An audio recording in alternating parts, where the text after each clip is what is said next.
So basically, any business owner who start their business invest in a lot of marketing tools or business networking platform and multiple other things to bring business, right? So LinkedIn is one platform where we create trust building, brand building, and getting into high ticket clients.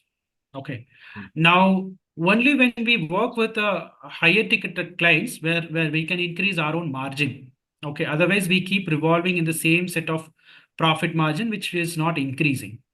So rather, people who have stable product and services who wants to scale up, they definitely have to invest on LinkedIn so that they reach out to the international buyers or franchisees or dealers, distributors.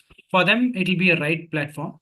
Or if you are a service based business like website building, digital marketing, or SAP services, software, anything, you can sell that product in LinkedIn to any country, right? It is just requires a demo of how you work.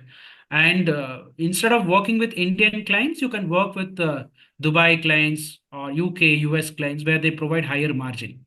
Okay. So that way we will have to scale up working with higher level of people who are ready to pay the highest amount. Now that's where our role comes into picture, where we work with a lot of MSMEs, business owners to scale up their business in the model.